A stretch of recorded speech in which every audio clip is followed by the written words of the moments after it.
Chennai கீழ்ப்பாக்கத்தில் Miller சாலை உள்ளிட்ட பகுதிகளில் மழைநீர் தேங்கி உள்ளதால் வாகன ஓட்டிகள் சிரமம் அடைந்து வருகின்றனர். இதுகுறித்த கூடுதல் தகவல்களை வழங்குகிறார் செய்தியாளர் கதிரவன். வணக்கம் கதிரவன், தகவல்களை பதிவு செய்யலாம்.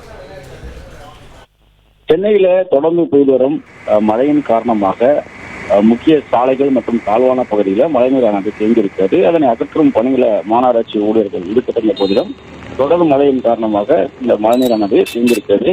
சென்னை கீழ்ப்பாக்கம் மில்லர் சாலையில் உள்ள ஒரு தனியார் மருத்துவமனை வளாகத்திலும் மழைநீரானது சூழ்ந்திருக்கிறது. இந்த மருத்துவமனைக்கு வரக்கூடிய நோயாளிகளும் மிகுந்த அவதிக்குள்ளாகி வருகிறார்கள். அதே போல சென்னை கீழ்ப்பாக்கம் ஆம் சாலைகளிலும் குளம் போல மழைநீரானது தேங்கியிருக்கிறது.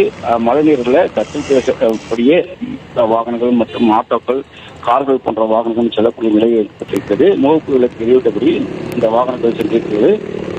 மாநகராட்சி அதிகாரிகள் உடனடியாக இந்த மழைநீரை அகற்றப்பட வேண்டும் என்ற ஒரு கோரிக்கையை வைத்திருக்கிறார்கள். சில ஆட்டோக்கள் மழைநீரில் சிக்கி அங்கேயே நின்று பழுதாகக்கூடிய காட்சிகள் நம்ம பார்க்க முடிகிறது.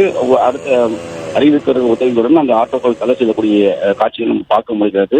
தொடர்ச்சியாக பெய்து வரக்கூடிய மழையின் காரணமாக இந்த மழைநீர் தேங்கியிருப்பதாகவும் தெரிவிக்கப்படுகிறது. அந்த தனியார் மருத்துவமனை அருகே தண்ணீர் ஒரு எலி போன்றவை சேர்த்து மிதக்கக்கூடிய காட்சிகள் நம்ம பார்க்க முடிகிறது. உடனடியாக மருத்துவமனைக்கு வரக்கூடிய நோயாளிகள் மற்றும் உறவினர்கள் பாதிப்படையாத வகையில் மழைநீரை அகற்றப்பட வேண்டும் என்ற ஒரு கோரிக்கையை அப்பகுதி மக்கள் வைத்திருக்கிறார்கள்.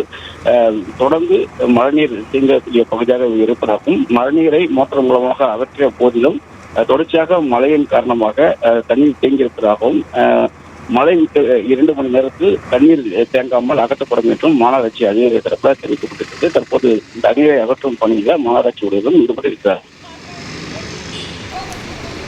கதிரவன், விவரங்களுக்கு நன்றி. பிளே ஸ்டோர் மற்றும் ஆப் ஸ்டோரில் இருந்து பாலிமர் செயலியை QR கோடு மூலம் பதிவிறக்கம் செய்யுங்கள். செய்திகளை உடனுக்குடன் பெறுங்கள்.